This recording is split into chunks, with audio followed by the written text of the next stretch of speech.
All right, good morning, everyone.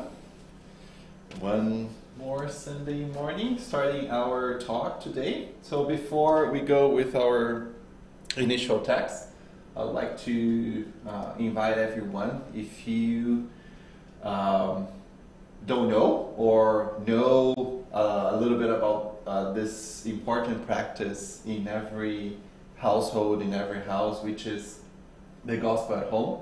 Our Welcome and Assistance group has this quote-unquote service and is willing to help everyone that would like to implement this practice, and or if you don't even know what is this practice and would like to know more and how this practice can help you, your family, and within all your house, please reach out to us through our email welcoming@fsscalgary.ca, and the team will be happy to help you.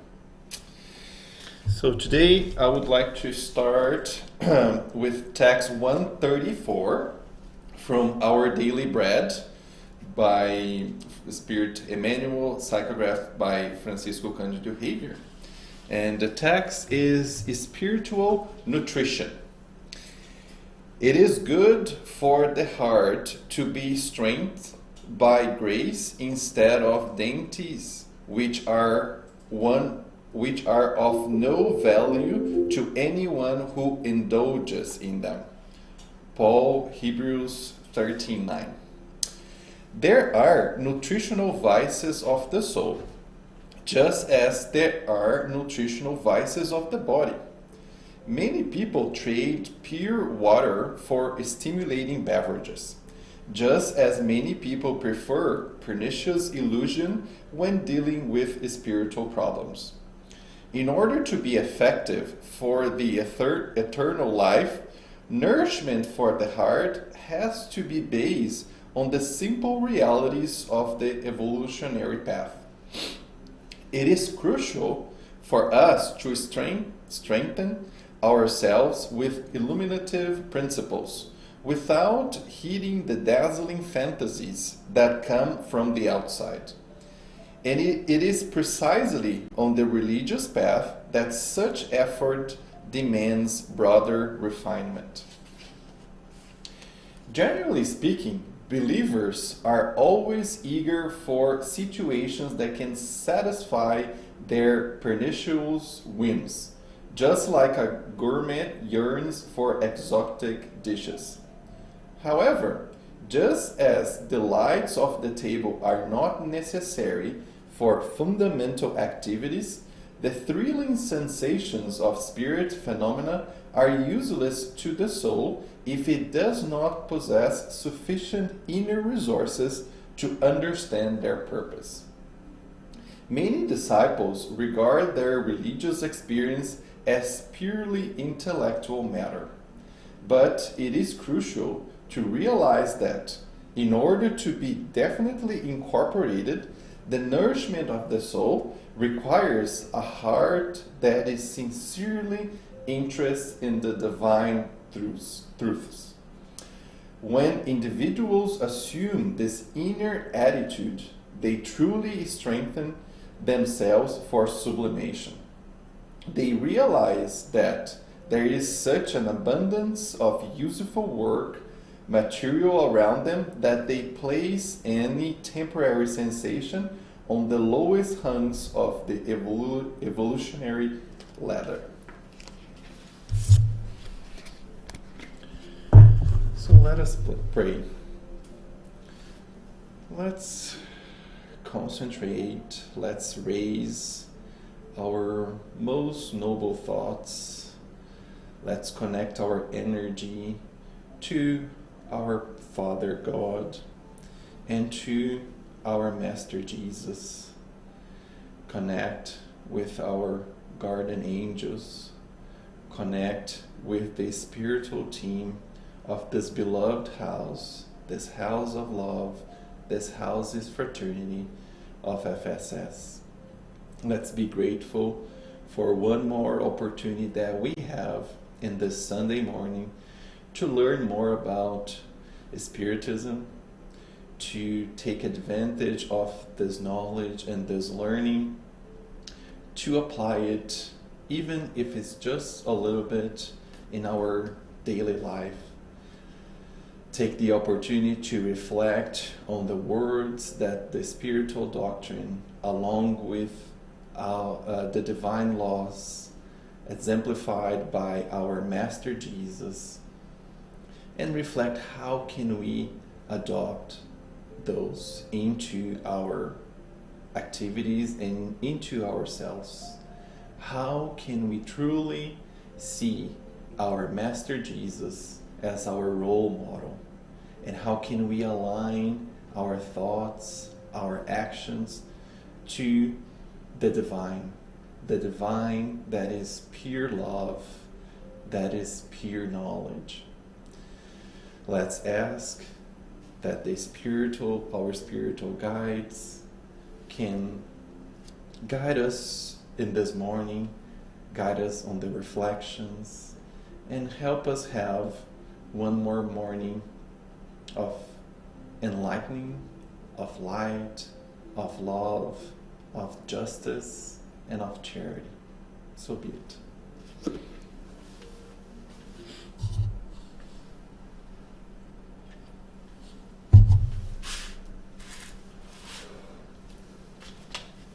Ao controle.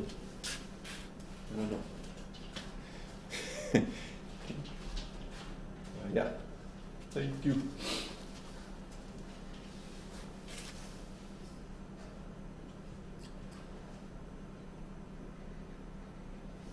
All right. So today we will be talking about our will and how have all of us been directing our willpower to guide in our efforts of improvement as an immortal spirit. So our will plays, and hopefully I will be able to talk a little bit how important it is that we recognize the importance of the will and what is the role of the will in us as an immortal spirit.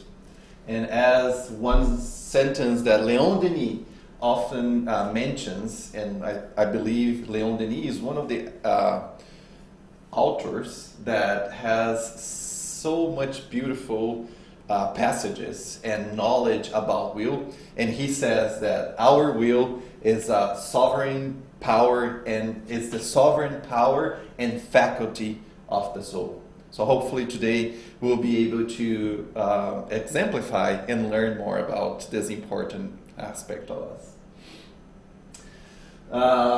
It is based in two reflections, talks, and two books.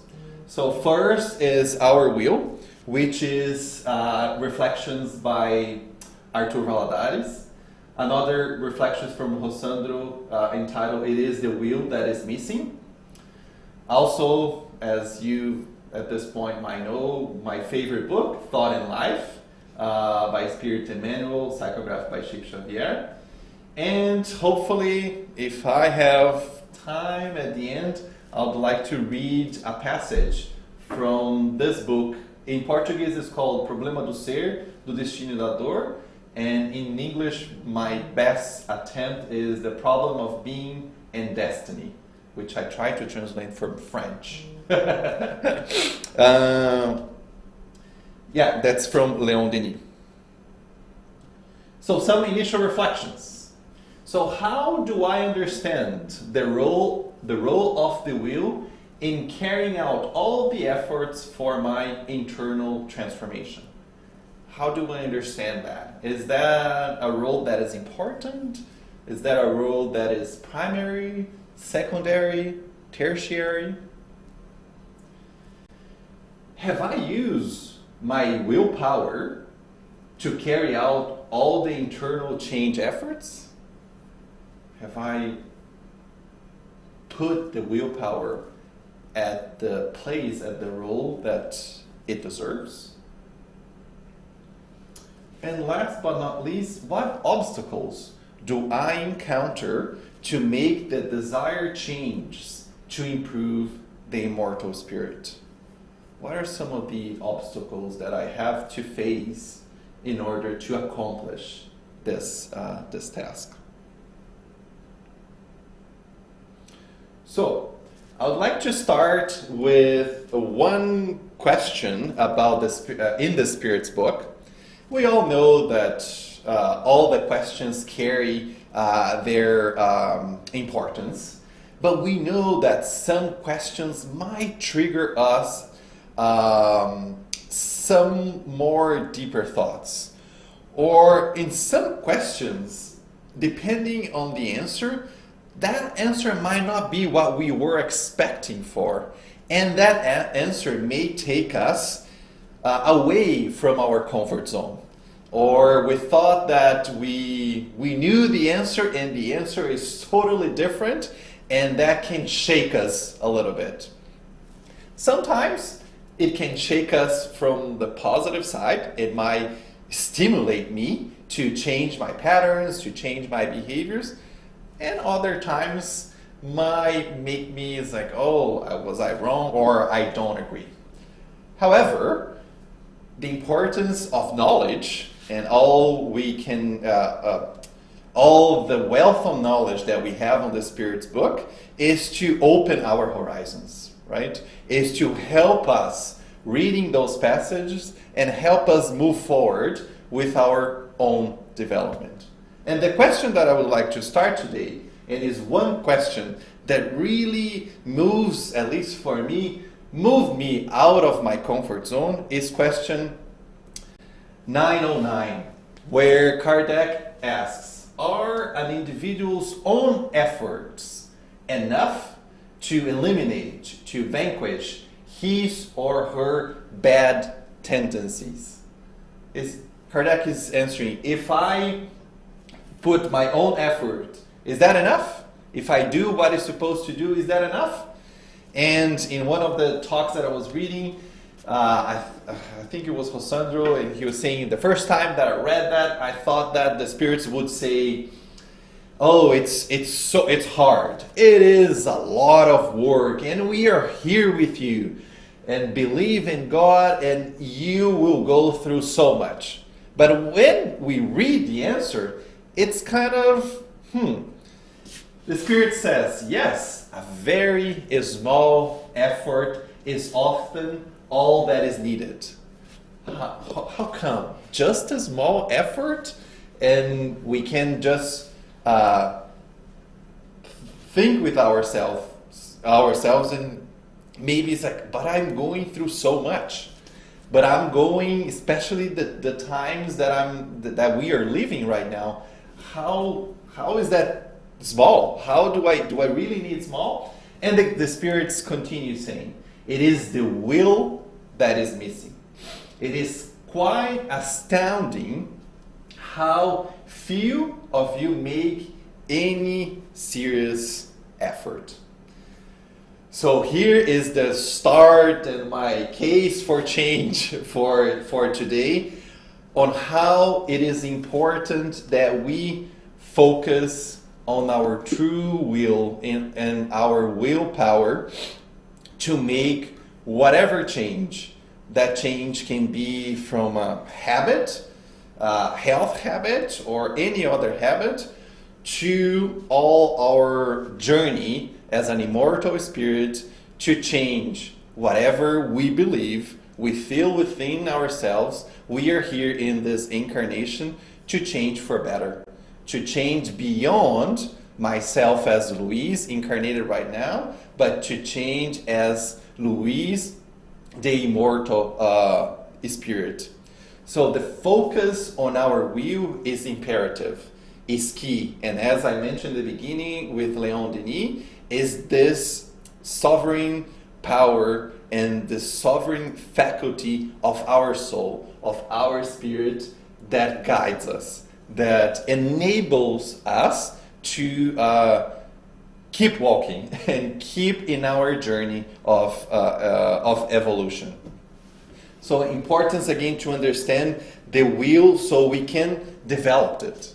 Everything that we have within us, it's here as a seed, and it's up to us to make the decision to realize and start developing that seed. In this case, the will is that seed.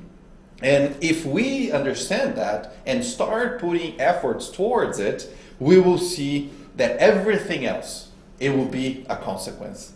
As we know, all the actions that we make, there's always a consequence. It can either be positive or negative. And if you remember when I did when I first discovered and found out about the book Thought and Life, the brilliance of Emmanuel, when he structured the 30 plus or 30 chapters of that book, it starts with our mind and how our mind is the mirror of our life and how important it is. And the second chapter is dedicated all about our will, because the will is the basis, is the fundamental base for our moral transformation. So just within that book, the importance of our mind, and the second topic is the power of our will.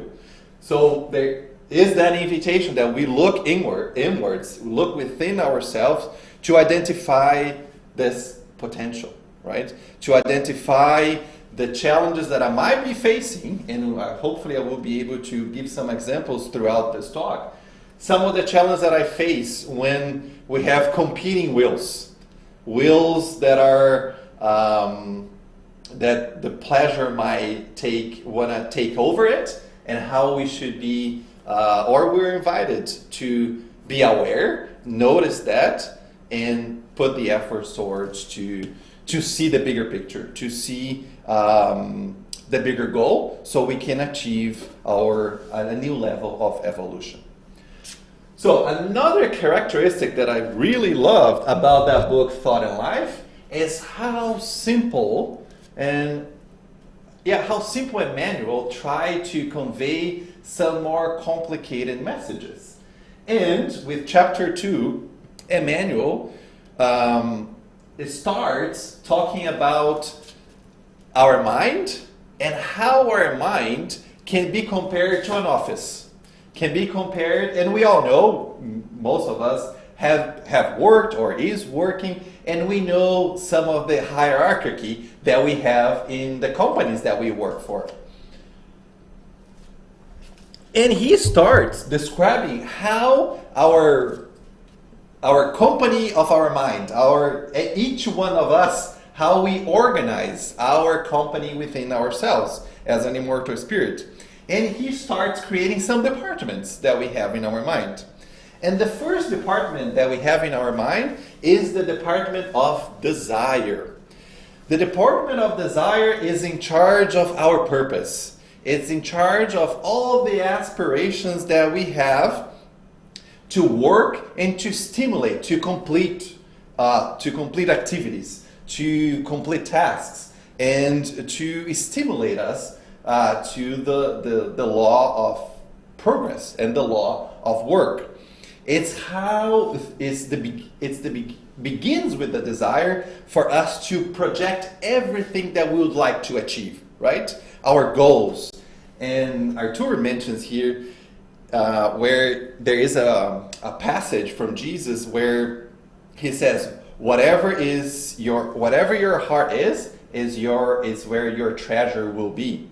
And the treasure here is not on the physical sentence, but whatever is your heart is how you're going to bind your heart to your goals.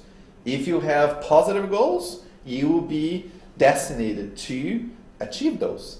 If you have not so much positive or negative goals to achieve, your heart will be into that negative energy. So it's everything will start with the desire, but the desire itself won't be enough to make us accomplish that goal. And we all say, oh, I want to do this so much. But if we don't go to the next level, that will not be enough and not be sufficient. The second department is the department of the intelligence.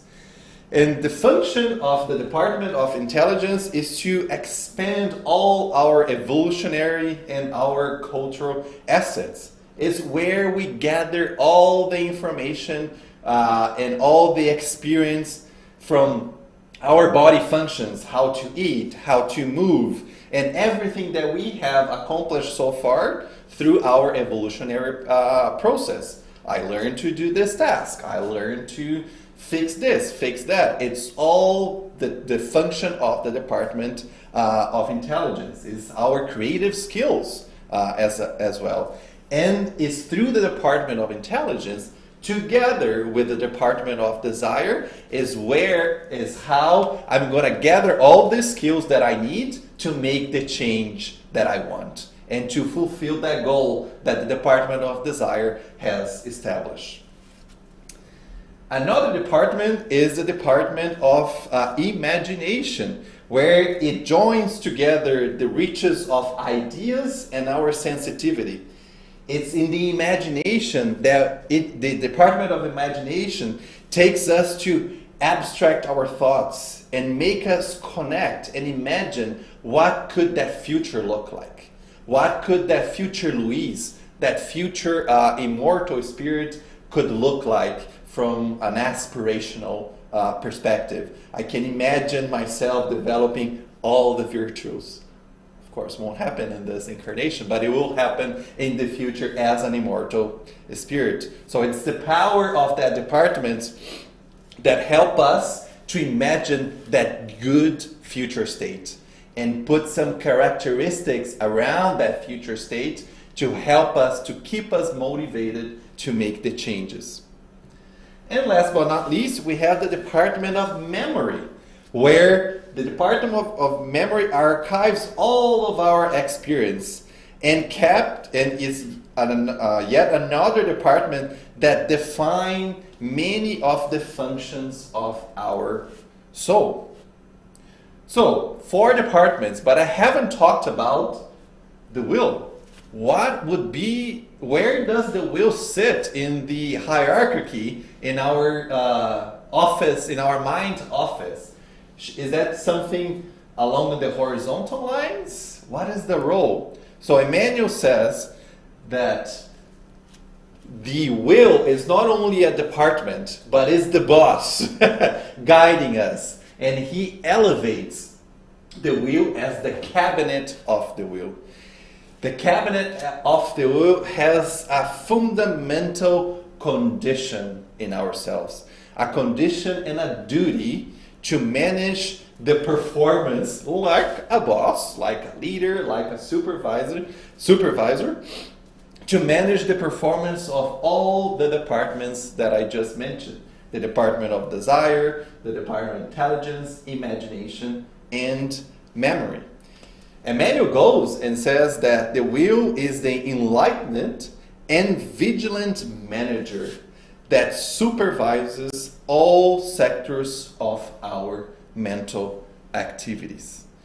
Why does it do that? Why do we need this cabinet of will? So everyone, all the departments, the 4 departments that I just mentioned, so all of them are aligned, and all of them can work towards the same ideal. What is the same ideal? Is our evolution. Our evolution here as a human creature, as an evolution of us as an immortal spirit. Because can you imagine, and we know, if we in our work, in the activities that we have, if we don't have a leader, all the people working, they just make the directions that they think they should take, right? And that is the same thing that happens here if we don't have the cabinet of will coordinating all the activities of the other departments. Some of the departments might want to rebel. I want to be the boss in charge right now, right? And I'm going to talk right after this. What are the consequences if we don't have the cabinet of will? What are some examples of consequences if the Department of Desires is in charge? If the Department of Intelligence is in charge? Because we know, and through our knowledge, the Department of Knowledge, the Cabinet of Will has the wisdom, has the lucidity to guide us to the right path. And as we talked about a lot here as well, another virtue that this cabinet of will is so knowledgeable of is the discernment.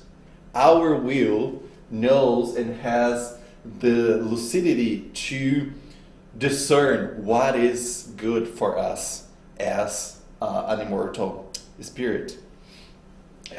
Emmanuel goes and says, in a translation to the best that I could, that the cabinet of will is the luminous aurea to the reason. É a auréola luminosa a nossa razão. It is this guidance, this direction, this boss, that the boss on the leader, let's say in a better sense, that help us guide our efforts. But what happens when our will is a little bit fragile or is a little bit weakened? So Emmanuel gives some good examples of if the cabinet will is not in the right position, the Department of Desire might mistakenly incur some debt, requiring centuries of suffering and restitutions. Sometimes when we are driven by some of our passions, it can be like a betrayal, or we are so anxious to achieve a certain goal in the material side that we forget about anyone else, and we go and we don't care about people, and we just want to achieve whatever we want to achieve here. And sometimes that impulse, that 1 second of impulse, that we mistreat someone, or that we took an action that can take us like centuries and so much long for us to recover and fix whatever that issue is. And he gives an example from, I think, how do you say Nosso Lar? Astral City, the book Astral City, where André Luis says that it might take for the spirits how long or how many years to repair a few seconds of a misaction, right? And sometimes that Department of Desire, when it takes over, that second can cost us a lot of mistakenly unnecessary work. What happens with the Department of Intelligence? And we know there are so many intelligent people nowadays that instead of using their intelligence and their knowledge for the good,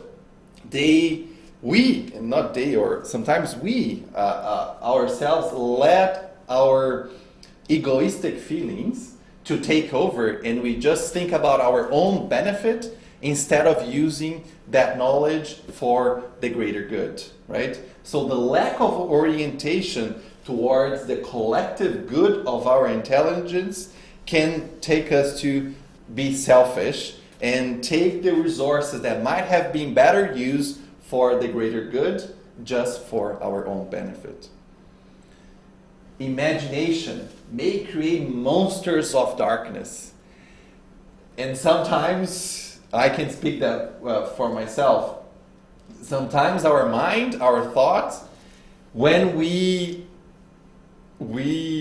I forget about my willpower, my imagination takes me to some dark places, right? And the power of our mind is so huge from both positive and the negative side that my imagination starts running some chaotic scenarios, right? Some scenarios that instead of letting myself connect with a higher purpose, a higher energy, drags me to a lower purpose and a lower energy. And we know that sometimes it's like a spiral. Sometimes it's hard for us to get out of that spiral and connect again to a positive energy. So again, making sure every time that I am going downward that spiral, that I can connect with the cabinet of my will, put it in charge, be the right place it has to be, so I stay away as much as I can from that dark. And last but not least, the memory. And we know today, in our tour mentions brilliantly, today everything is so easy for us, right? We are connected and we are made, and all the devices that we have at our disposal to make our life easy, that our memory doesn't need to think more about it. It's just, the memory plays a secondary role, and we let the technology take over. And we know if we don't practice this memory, it might go into the negligence, or it might become fragile. And when we get our memory together with the imagination not directed towards, that's not a very good combination. So this to explain how important the cabinet of will is and what is the role that it plays alongside the other departments as an analogy in our minds, so we can be aware of the actions that we take.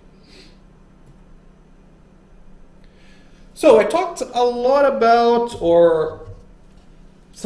and we talked here a lot about the passion and how passion might have sometimes a negative connotation. And I wanted you to kind of know more about passion and what the Spirit's book talks about it. And there is a question 907, was right before talking about the will, where Kardec asks, as our passions are rooted in nature, are they bad in themselves? Are all passions all bad? And the Spirit's answer, no, it is only their abuse or excess that is bad. The principle of all passions has been given to human beings for their own good, and these passions might spur them to accomplish great things. It is only their abuse that does harm. So passion, in its nature, it's not good. It's a force that propels us forward, that keep us moving. It's a force that helps us achieve what we would like to achieve. However, as we just saw in the Spirit's answer, if we don't have that cabinet of will, then we don't have a good management. As any company, bad management will generate bad results. The same happens with us in this simple comparison. So if the cabinet of will is not in the leadership of our minds, those forces of passion will take the lead.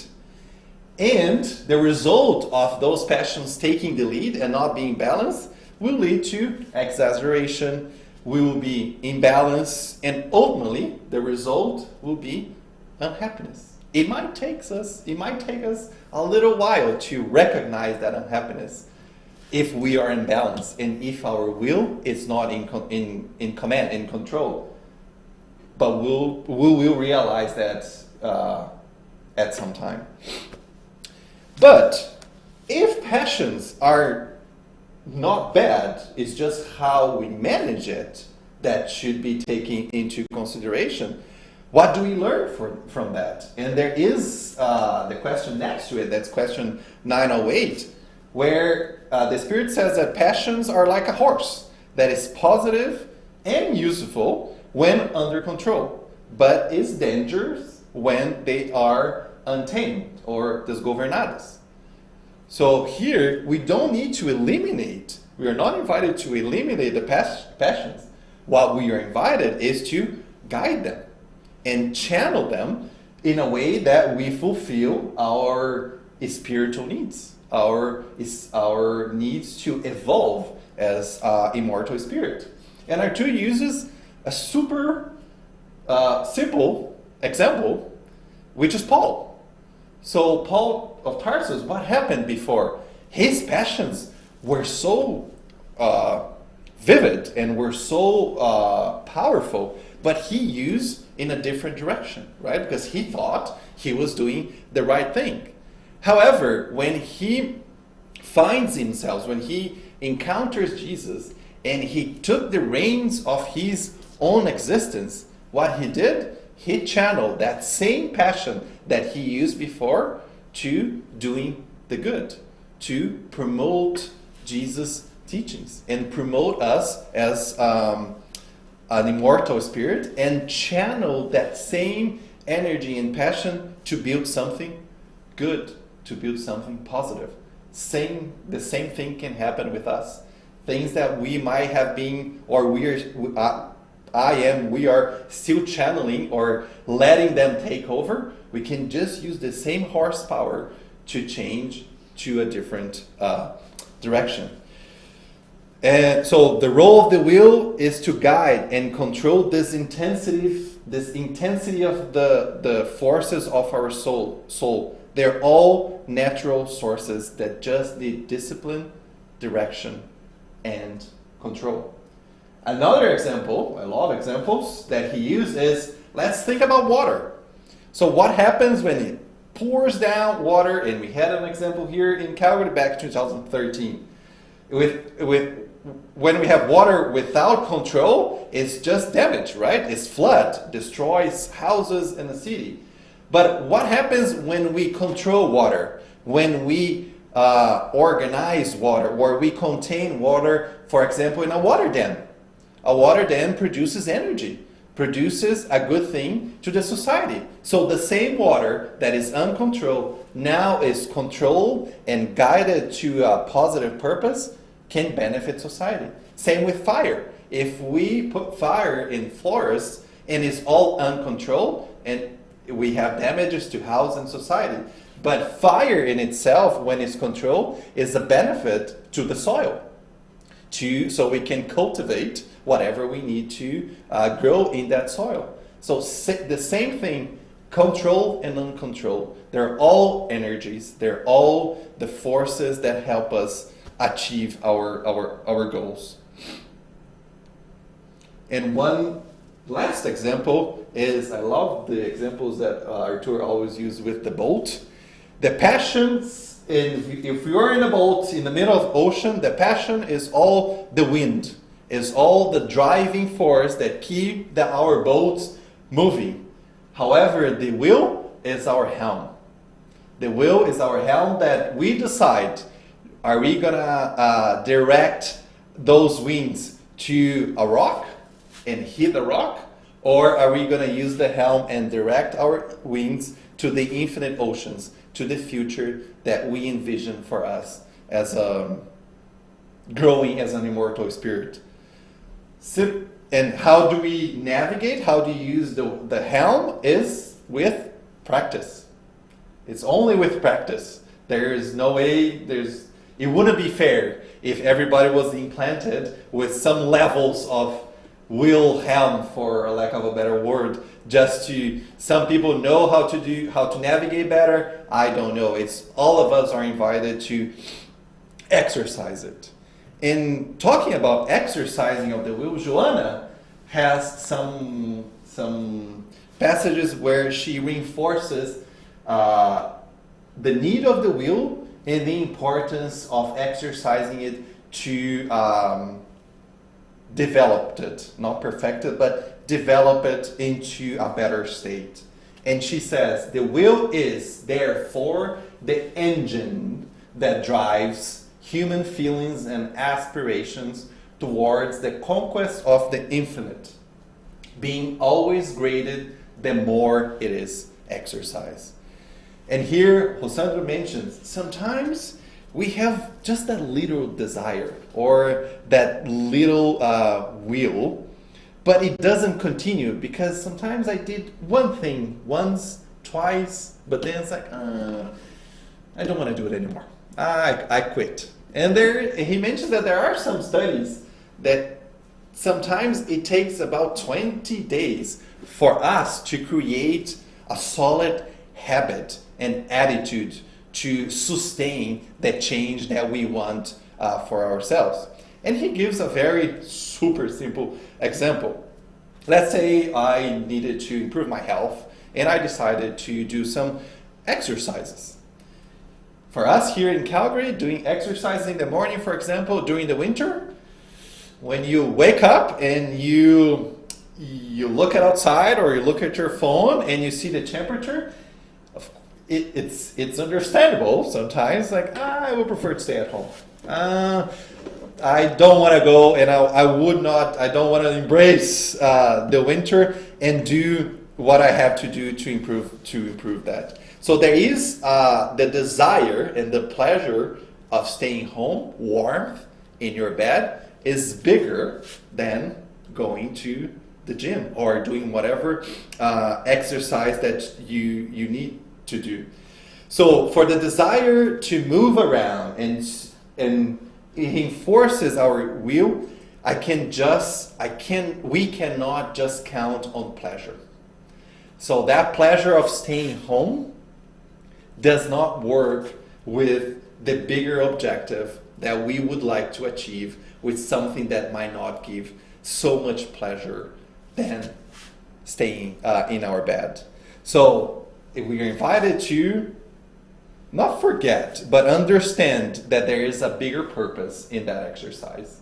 And even though I'm using a health exercise, sometimes if we don't give the right direction of our passions, sometimes the passions that we let it control our life, we let it because those passions might give us bigger pleasure than working towards changing it for a bigger good. So it's important that even if we have that small will, we keep practicing. We remember that and we keep doing the efforts to change that, because little by little, baby steps, that small will become a little bit bigger until we create the habit and we reinforce the changes that we would like to make. So in comparing those small wheels, I just want to go and do some exercise, and a bigger wheel of just staying warm in our house, we are invited to identify in our lives what are the very strong wheels that I have that are preventing myself to make the changes that I want to make. What is that thing that is happening every time when there is that invitation to change myself, but a stronger pleasure wheel takes over? So an invitation for myself and all of us to identify that. And every time that we encounter or we face that situation, that we can try and do our efforts to consider it and see the bigger picture on let the stronger will that doesn't help in our evolution, make sure that it doesn't control us, and we invest. And even if it's a small wheel at this point, to make the changes that we're invited to make. And Joanna continues with the small will, unexpressive in the first attempts. It soon becomes the command of the expanding possibilities, enriching the being with the imperishable values of its evolution. At first, you won't see a lot of that force, but that will turn into great possibilities to change ourselves. And if we don't pay attention to that will, we run the risk of being parked in our evolutionary process, right? We know that we don't regress, we don't go back, but we don't move forward either if we don't consider that. And Rosado also mentioned something that's, I think I see myself on that. Sometimes when I identified some of the stronger will impeding or taking over the small will for a better result, then I try to save the world. He says, you try to eat an elephant at once. You go in that como fala, pêndulo? On that movement when you go to the extreme sides of it, right? Because I noticed that, I want to change overnight. This is going to happen, and tomorrow that will take over my life, and I will be able to fix whatever I want to fix. It's not the way that we are invited. Let's break into steps. Let's try and do some movements towards a greater good, but we know that we won't be able to finish and fix everything overnight and at once. So we need to focus. We're invited to focus in some little pieces that can help us. Arthur also mentions about the relationship between will and faith.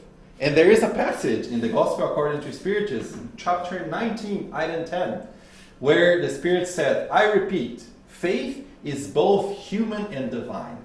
If all incarnates could be persuaded of the force which they carry within themselves, and if they wish to place their will at the service of this force, they would be capable of producing these so-called miracles that are nothing more than development of a human faculty. We might think that, someone did something, it is a miracle. But what the Spirit says, it is not. Everyone is capable if we are able to address and course correct and put the will at the place it needs to be. So will and faith, Arthur mentions a lot about alignment. Alignment between myself and God. Alignment with the divine, alignment my will with the divine will. Alignment of our strengths of realization, our power of executing and changes with the divine strength. What is the divine strength? It's pure love and the supreme knowledge. Right? When we align our thoughts to the thoughts of God, to the thoughts of Jesus, we are only aligning to the best things and what we are invited to align with that love. So faith and will align, but when do we realize that? When is that moment that we decided or we perceive and we awake ourselves to do that? Is when we awaken our own conscience, right? And connect our conscience with the divine conscience so we can realize the duties that we have as an immortal spirit to grow, right? And he also adds, it's putting myself and Luis incarnated right now into the right position. The spirituality, Luis as an immortal spirit, needs always to be in front of the Luis just personality that I'm now. So I can focus on what is important for the longevity, not the longevity, but to the future of the spirit, not the Luis, just the matter right now. And he also mentions, right, in faith, when we said, oh, our faith can move mountains. So what is move mountains? What are those mountains that I have to move through my faith? And mountains are just, remember when I mentioned some of the patterns that our thoughts have? Sometimes we have some thought patterns that are crystallized on us. We have been doing the same thing forever and ever. So those mountains is myself recognizing what is crystallized, what habits and patterns and thought patterns that I have been doing that is influenced for so many experiences that I'm invited to move right now into a different direction. And what's the best way to start some of the practice to connect with my conscience, to make the changes that I'm invited to make? Artur mentions it's all about practicing the good. Practicing the good with myself and practicing the good with my neighbors, the society, and everyone around us, right? The more I perform this, the more I act on the good, is the more that I will rise. The better that I will be practicing, and the better I will be keeping performing. Emmanuel says, only willing is strong enough to sustain the harmony of the Spirit. It's unbelievable how many passages about will and how important this is. That's why I'm happy that I came across those texts, because they're so important and help myself guide some of my efforts to the right direction. Artur also uses another example of Zacchaeus. And he just plucked two passages from Luke that talks about Zacchaeus and established a comparison between Zacchaeus and ourselves. In one passage from Luke chapter 19, 3 and 4, he wanted to see who Jesus was, but because Zacchaeus was short, he could not see over the crowd. So he ran ahead and climbed a sycamore fig tree to see him, since Jesus was coming that way. So when here in the passage of Luke, he says about how short he is, we can establish a comparison that we understand that I'm not a completely evolved, mature and perfect, related perfect spirit, but I do have the will. Starts with my desire and my will to be better and to find Christ, right?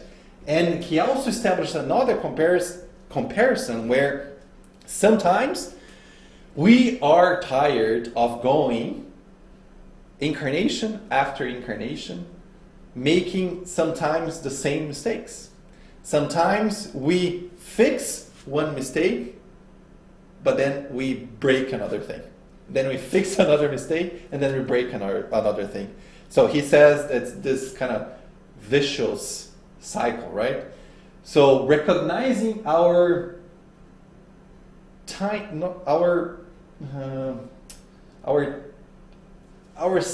as a spirit that is still in involvement, but we want to get closer to our role model, to get closer to Jesus.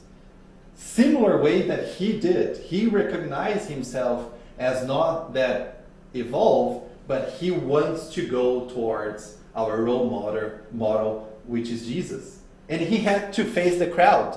The crowd is similar to the mountains that I just mentioned. Crowds ourselves, right? That in a lot of information and a lot of our feelings and obstacles and imbalanced emotions and wrong ideas that we might have been nourishing and nurturing for a long time, we invited to go over that crowd, right? Sometimes some external crowd is the society, the materialism that we are faced, and saying that we should live life once, live it now. So those crowds going over it, and when he mentioned, so he hit ahead and climbed a fig. So this figuratively is elevating ourselves. Zacchaeus elevated himself to be able to see Jesus and to connect with Jesus. Zacchaeus in this passage might kind of given up, right? And sometimes we kind of given up. But we are invited to take that same approach as Akil did. Climb, elevate ourselves, elevate our minds, and practice the good. Understand who we are. What we are made of, right? And reduce some of the influences that we might be facing in our society. There are these infinite vibrations and waves that we are impacted by, and sometimes we are the ones sending those vibrations. And Emmanuel says that we are transmitters and receivers of thought waves, right? So it's important us to be always aware of what types of thoughts we are connecting and sending as well. And in that part, Emmanuel has this beautiful text, Encontro Marcado, where he mentioned about thought and our conduct. So let us analyze what we call our state of mind. Tension, doubt, anguish, irritation, optimism, courage, confidence, or joy are the result of our preference in the free market of ideas. I love this concept of free market of ideas because we are. Here right now, there is a market of ideas. When I go to my work, a market of ideas. When I'm watching TV, a market of ideas. When I'm with my family, a market of ideas. It's all there. It's up to us to decide which ideas I'm going to buy, which ideas I'm going to take. Because sometimes some ideas from other people start conducting myself. It start driving how I should behave or how I should act. And he continues to say, since the invisible thread of our connections with good or evil essentially comes from us. Again, everything starts and ends with us. But how do we know of which ideas should we get from that market? He uses a comparison of radio. Our will is the tuner. Which radio station am I going to connect? Right? Am I going to connect to a radio that a station that just drags me down and just put me into negative thoughts, or I'm going to the greater good?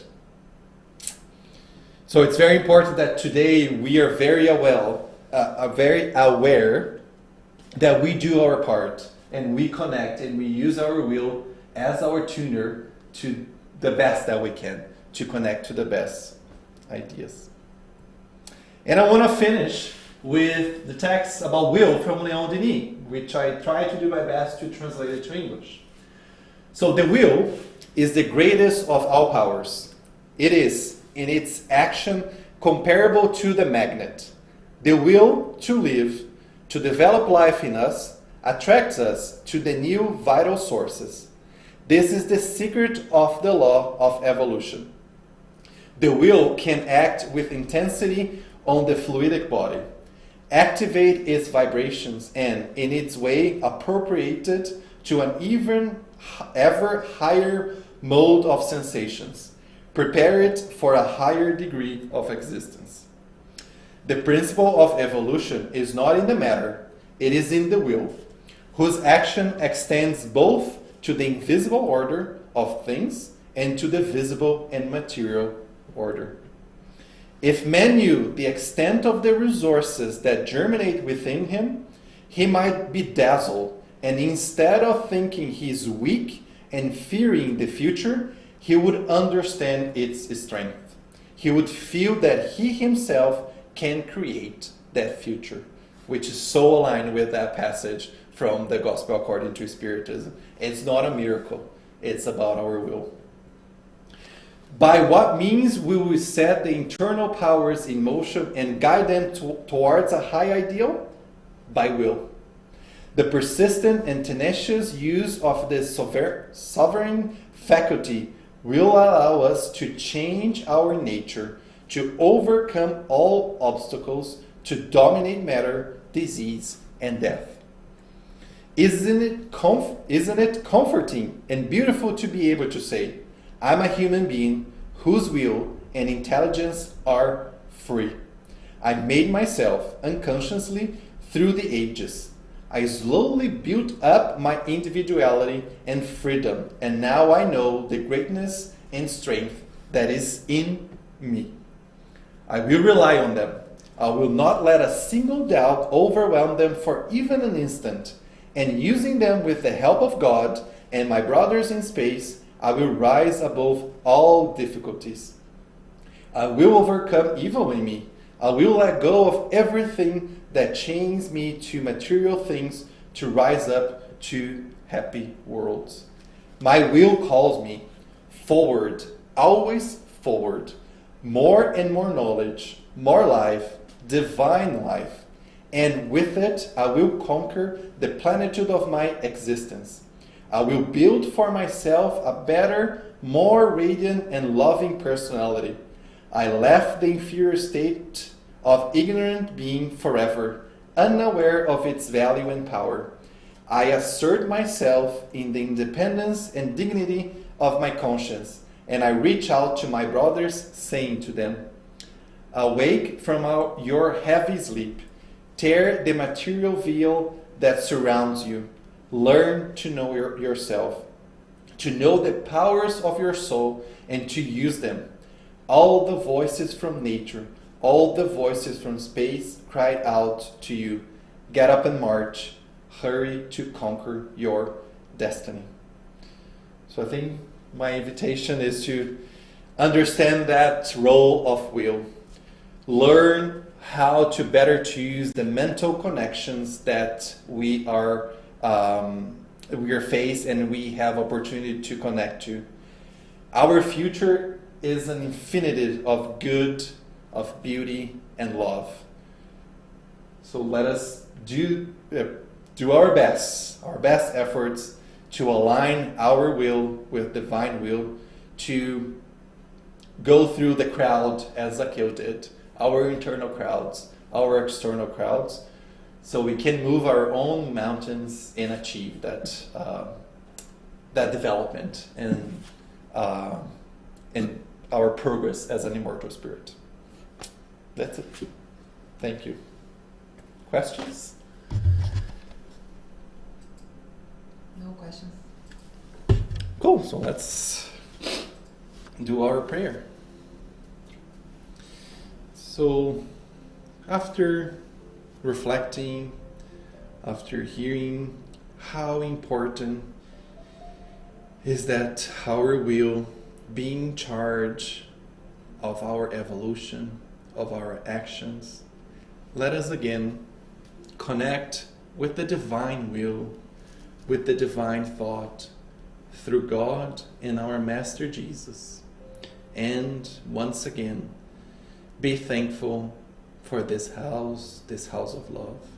Be thankful for all the opportunities that have been presented and will be presented to us, not only in this life, but in many other lives that we'll be invited to go through, so we can continue our journey to our relative happiness, our journey of our moral evolvement. Let's ask our guardian angels, the spiritual team of FSS, that keep protecting us, keep guiding, enlightening, and keep our connection as powerful as it could be, so we can keep doing our efforts, even if we'll start small, that we are able to persevere, to continue with the work of our improvement.